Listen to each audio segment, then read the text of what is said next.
Eu estou aqui só para ser verdadeiramente útil.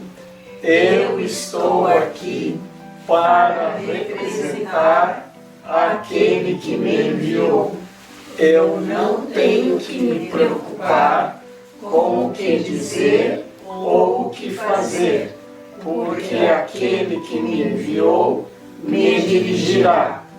Eu estou contente em estar aonde quer que Ele deseje, sabendo que Ele vai comigo. Eu serei curada na medida em que eu permitir que Ele me ensine a curar.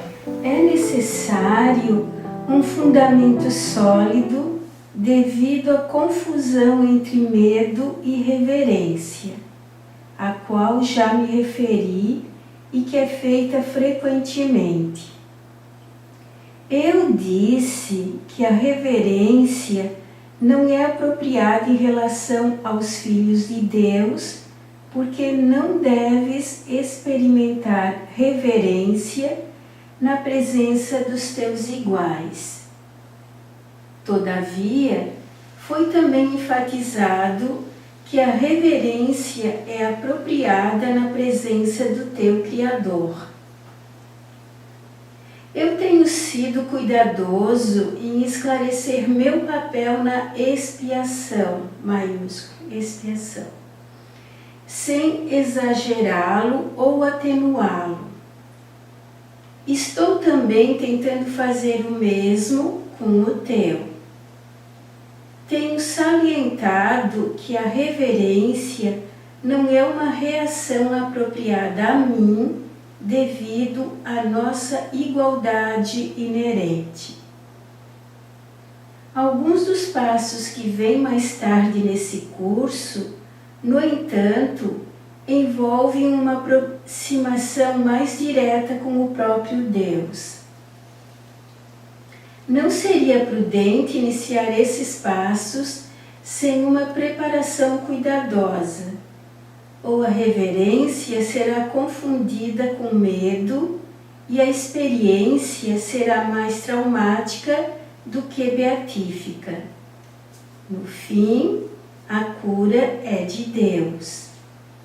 Os meios te estão sendo cuidadosamente explicados. A revelação pode ocasionalmente te revelar o fim, mas para alcançá-lo, os meios são necessários. A questão da reverência e o medo é outra vez algo que nós devemos aprender bem. O que é a reverência e o que é o medo? Ele diz que a reverência não é adequada entre iguais. Porque se somos iguais, a reverência vai causar desigualdade. E a desigualdade, separação. E se causa desigualdade, gera medo. E se há medo e há reverência, isso tem resultados desastrosos. Eu trabalhei numa empresa muito grande. E eu trabalhei no departamento de administração. E como eu tinha um currículo já com muitas experiências, um dia o chefe da manutenção, do departamento de manutenção, ele veio conversar comigo e disse: Jorge, você entende de madeira? Eu disse: não sei. Por quê? Porque o presidente da empresa, ele tem uma mesa que está arriscada. E ele me chamou pedindo para substituir a mesa, porque ela está com riscos na madeira. como eu não sei a respeito desse assunto, eu queria que você fosse lá dar uma olhadinha na mesa dele. Tá bom, assim que der eu passo lá. Eu sabia onde era o escritório da presidência e marquei para passar lá uma horinha. Como o presidente, ele muito pouco estava lá, porque ele viajava muito, então, um dia que eu passei lá, eu conheci a secretária, mas ainda não tinha tido a oportunidade de conhecer o presidente. Eu conheci a secretária e quando cheguei lá à porta que era numa antessala, a secretaria, a porta da presidência estava aberta, eu fui passando por ela dizendo, vim ver a mesa do presidente. E fui entrando, e ela falou, Jorge, mas eu já estava lá dentro. E aí o presidente estava lá. E ele levou um susto. Quem é você? O que está vendo? Aí eu disse, sou Jorge da administração. O gerente do departamento de manutenção pediu para ver a tua mesa, que está arriscada. Aí ele disse, é essa mesa aqui? Ele disse, é. Aí eu olhei aquela mesa, era uma mesa, ela tinha, acho que mais de 2 metros de comprimento, e eu acho que tinha mais de 1 metro de largura, e era um bloco só de módulo, estava arriscada mesmo. A mesa era um tampo, uma peça inteira. Aí disse, pois é, eu quero que troque essa mesa, estou achando ela muito feia. Ele disse, está mesmo. Mas você nunca mais vai achar uma peça igual a essa.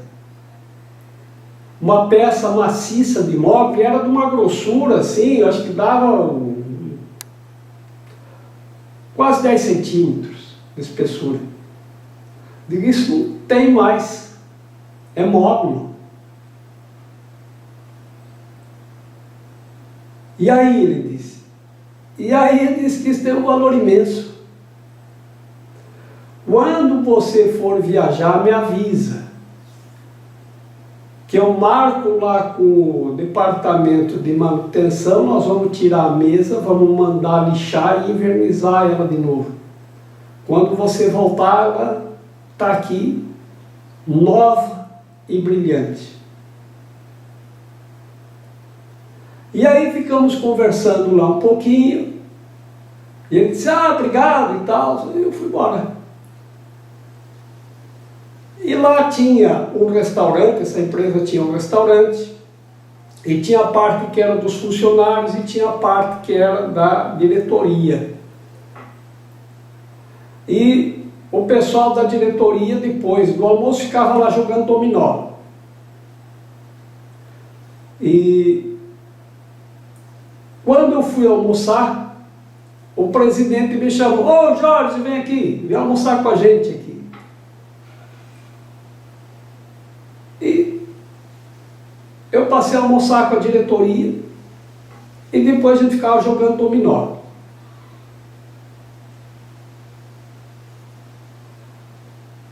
Os funcionários da empresa tinham medo de mim.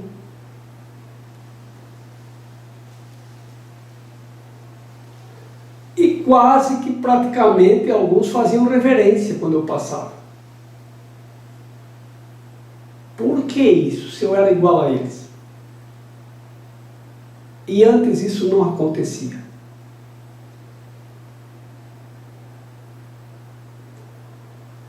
Porque eles acreditavam que eu era assim com a diretoria e com o presidente da empresa. E isso poderia representar um perigo para eles, caso eles não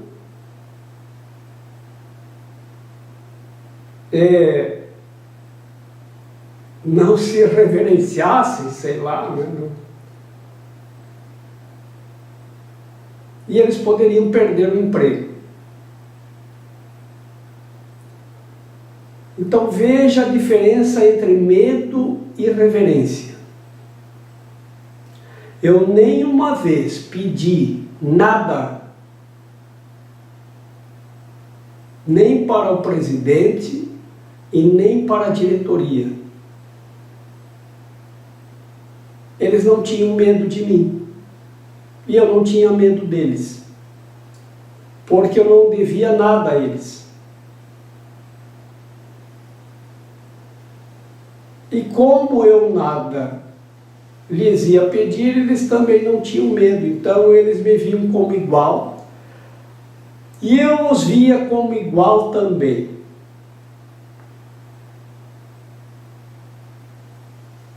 Em nenhum momento utilizei a ideia da reverência, nem com o presidente, nem com a diretoria, nem com ninguém.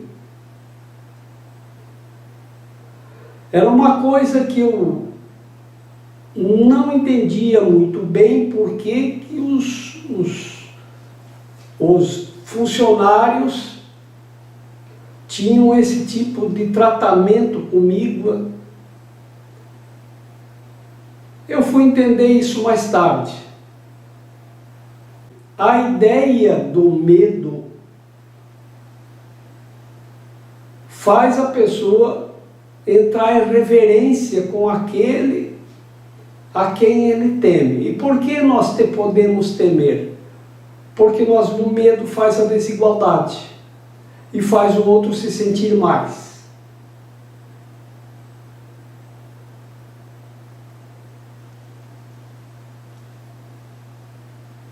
E se você percebe o outro como mais, você tem medo. E a reverência pode fazer isso.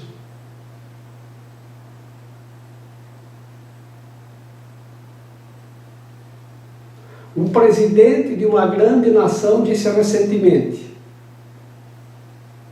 abre aspas, a chave do poder é o medo, fecha. É verdade.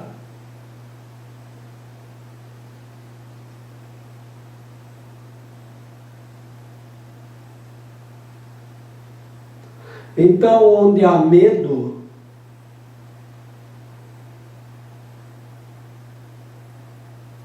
há, às vezes, essa indução à reverência. Bom, eu sempre fui irreverente. Ao mesmo tempo, devo dizer que não deixava de respeitar ninguém, nem o office boy e nem o presidente. E os tratei sempre como iguais. É necessário um fundamento sólido devido à confusão entre medo e reverência, a qual já me referi e que é feita frequentemente. Eu disse que a reverência não é apropriada em relação aos filhos de Deus, porque não deves experimentar reverência na presença dos teus iguais. Todavia, foi também enfatizado que a reverência é apropriada na presença do teu Criador. Eu tenho sido cuidadoso em esclarecer meu papel na expiação, sem exagerá-lo ou atenuá-lo. Estou também tentando fazer o mesmo com o teu. Tenho salientado que a reverência não é uma reação apropriada a mim, devido à nossa igualdade inerente. Alguns dos passos que vêm mais tarde nesse curso, no entanto, envolvem uma aproximação mais direta com o próprio Deus.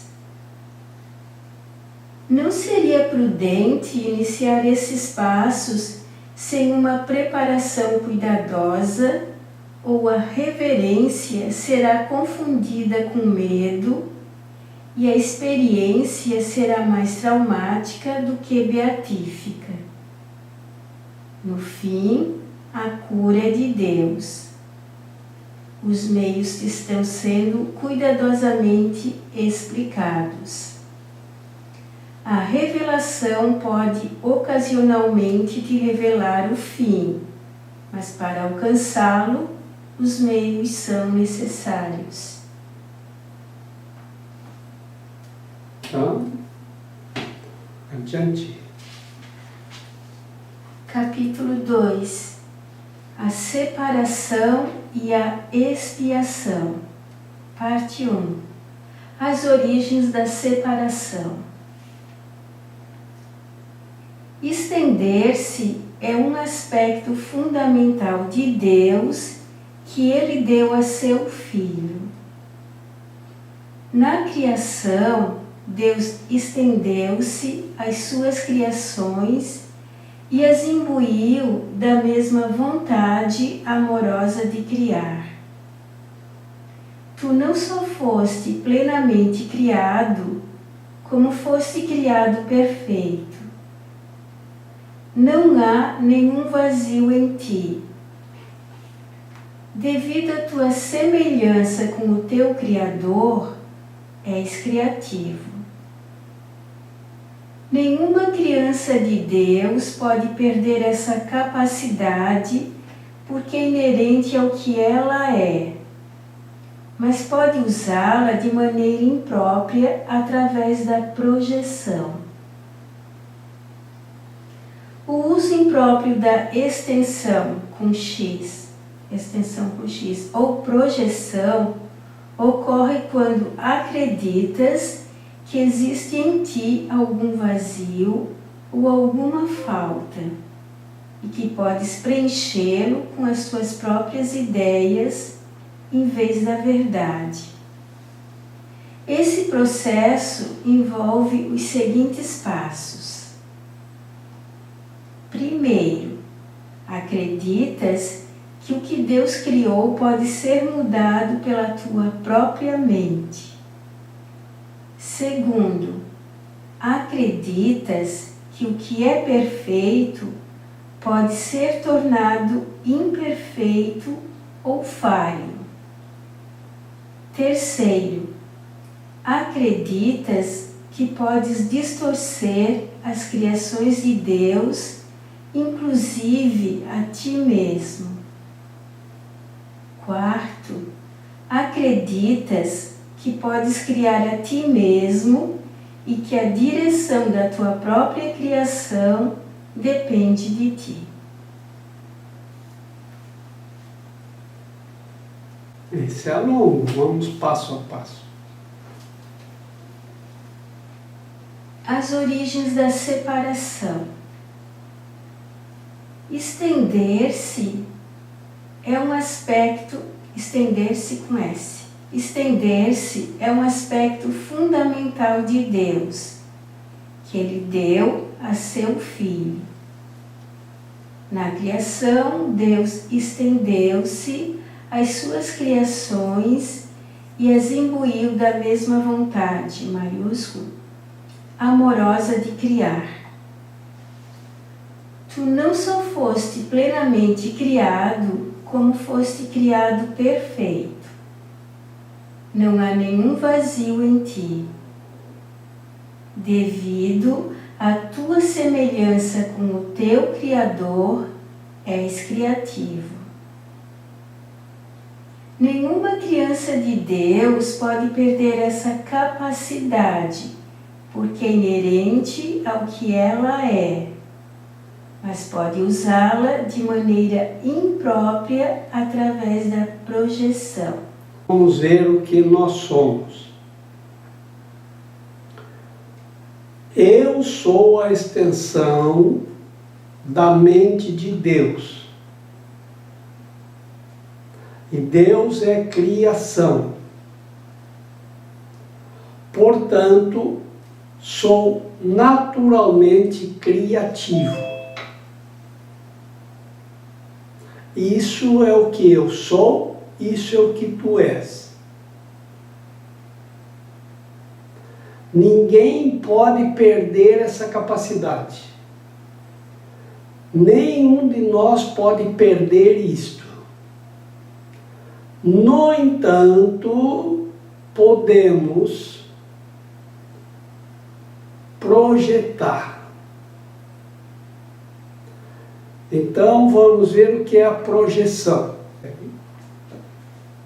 O uso impróprio da extensão, com X, ou projeção, ocorre quando acreditas que existe em ti algum vazio ou alguma falta e que podes preenchê-lo com as tuas próprias ideias, em vez da verdade. Esse processo envolve os seguintes passos. Assim nós paramos o processo de extensão, que é nos estendermos como Deus estendeu-se em nós. Isso é continuar a criação. E começamos a projetar. E a projeção é quando passamos a acreditar que está faltando alguma coisa.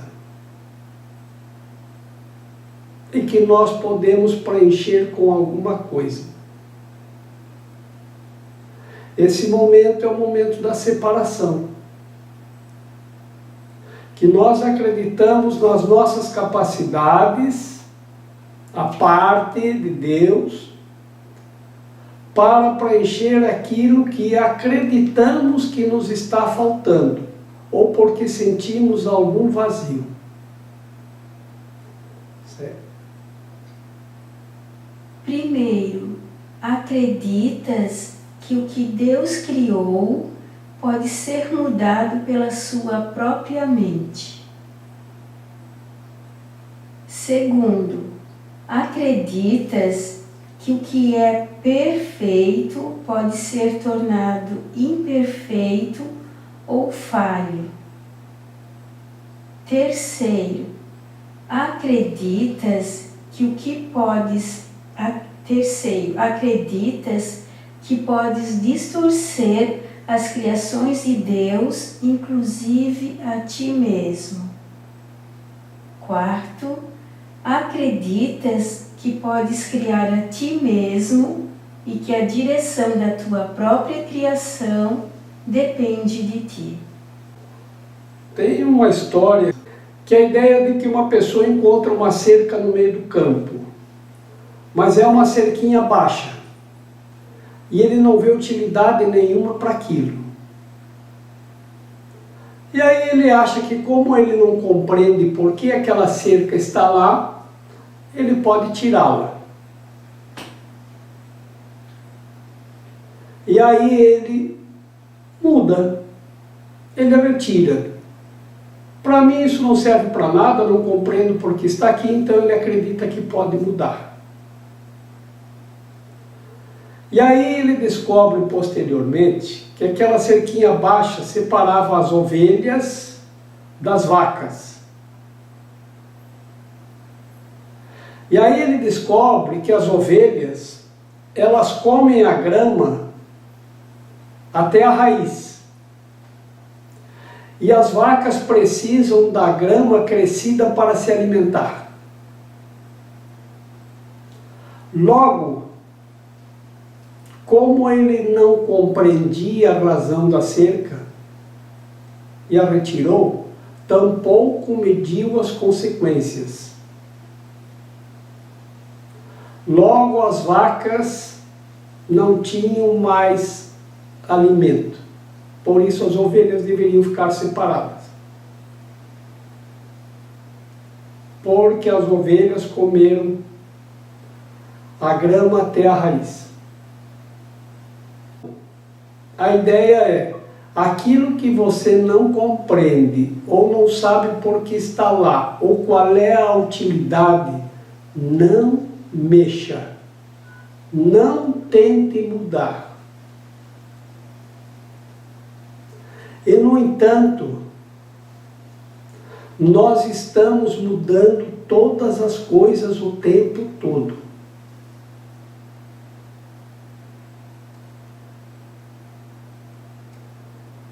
E eu fui corretor de imóveis também, e levava as pessoas para visitar as casas e os apartamentos. E elas nem sabiam se queriam comprar a casa ainda. Mas elas já ficavam olhando, essa parede aqui, vou tirar essa parede, daí eu aumento, tem 3 quartos, eu tiro aquela parede, deixo a sala maior, fica 2 quartos, fica um ambiente melhor, eu faço isso, boto uma parede do lado de lá, uma parede do lado de cá. O tempo todo as pessoas queriam mudar as coisas.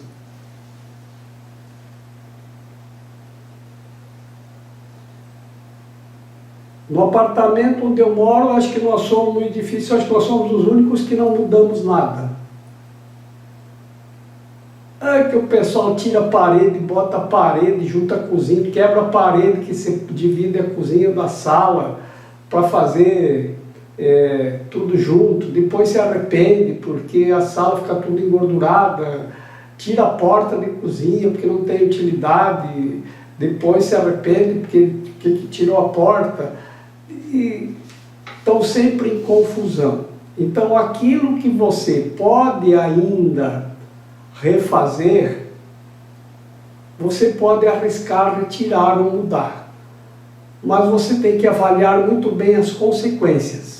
Que se você tirar alguma coisa, mover alguma coisa, que depois você não pode recompor, aí vai ficar difícil para você.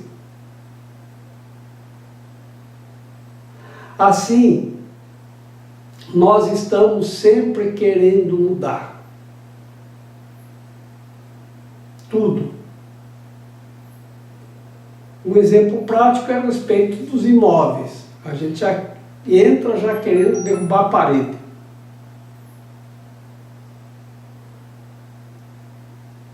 Nós não medimos muito as consequências do que nós estamos fazendo. Por que é que a pessoa colocou essa parede aqui? Por que que o engenheiro, o arquiteto fez assim? Deve ter uma razão de ser. Aquilo que você não compreende, não altere. Então, por que é que Deus nos criou assim? Ah, não, eu vou mexer. Acreditas que o que Deus criou pode ser mudado pela tua própria mente? Isso eu vou fazer melhor. Isso eu vou fazer diferente. Isso eu posso fazer. Acreditas que o que é perfeito pode ser tornado imperfeito ou falho? Então nós estamos sempre buscando o aperfeiçoamento. A perfeição não. Porque buscamos o aperfeiçoamento. Pega algo que está perfeito e quer mexer para tornar diferente. Se está perfeito, não mexe. Acreditas que pode distorcer as criações de Deus, inclusive a ti mesmo? Pode pegar o exemplo de uma criança. A criança vai na mão dos pais, está feliz e contente. E então, de repente, ela acha que pode mudar até a si mesmo. E começa um processo de soltar da mão e fazer as coisas por conta. E querer modificar a si mesmo. Acreditas que podes criar a ti mesmo e que a direção da tua própria criação depende de ti? Isso uma vez eu disse, ou mais de uma. eu sou autossuficiente, a vida é minha e eu faço o que eu quero, eu não preciso de ninguém. Vejam se as crianças não chegam a uma fase que elas querem se soltar porque julgam que elas sabem mais que os pais e que elas sabem melhor a respeito de tudo. Na minha infância começaram a chamar os pais de quadrados. Ah, eles são quadrados, eles não entendem isso. Eles não conseguem entender as coisas. Eram todos quadrados. Nós, os adolescentes, éramos sábios, incompreendidos, porque os quadrados não conseguiam compreender a nossa grande sabedoria. Mestre, o amor, ele dispensa a reverência? A reverência somente a seu Criador.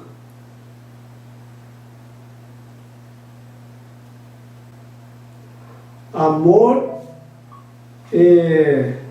o amor está em tudo, mas a reverência é só para quem é maior, para quem é mais.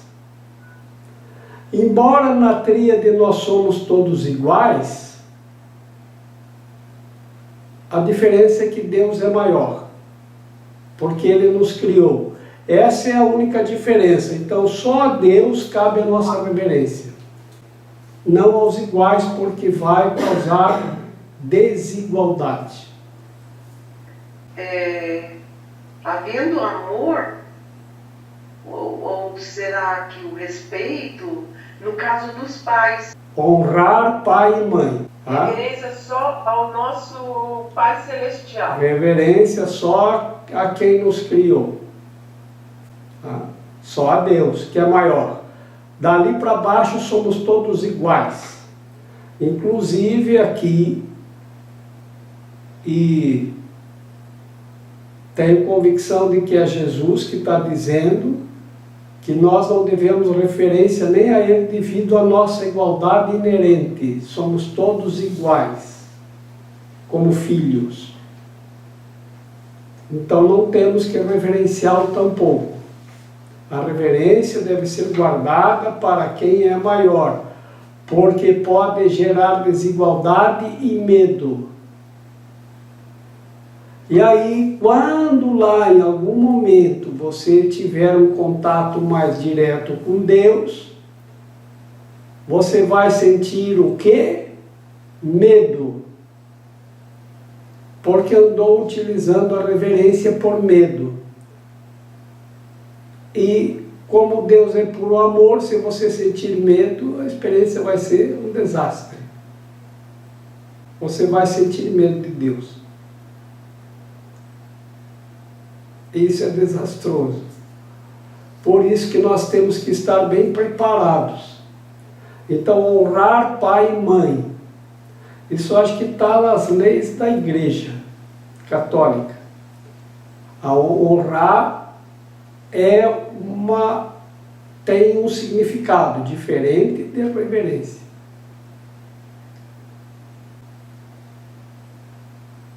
Honrar os antepassados. Obrigada. Agora, isso dos jovens se rebelarem, isso tem em todas as gerações. Os pais que aprenderam isso, eles se preparam para isso, porque sabem o que vai acontecer.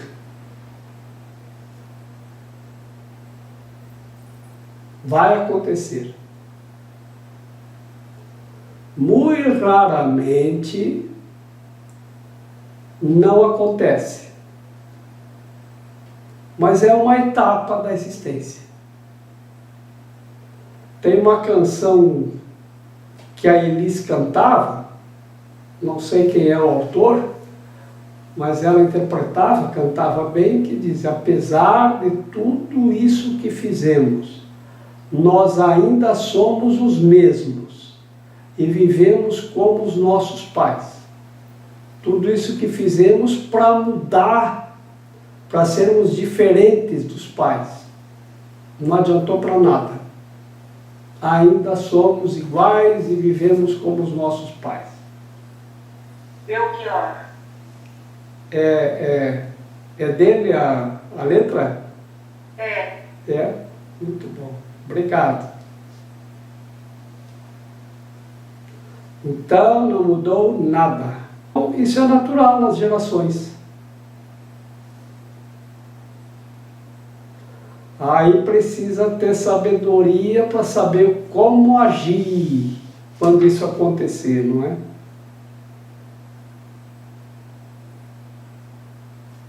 Mas os pais são pouco preparados para isso, né? Não são mais preparados. As pessoas têm filhos e não têm uma preparação. A reverência prestar reverência é a expressão máxima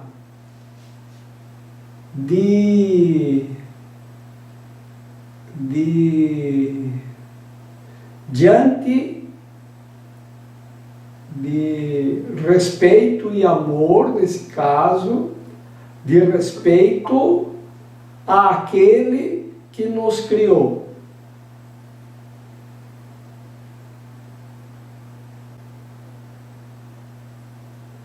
Então eu já vi pessoas então fazerem assim e se abaixarem diante do outro e dizer: eu presto minhas reverências a você. Uma expressão que mostra que há uma desigualdade. Nesse sentido, é medo. Quando você se põe diante do Criador,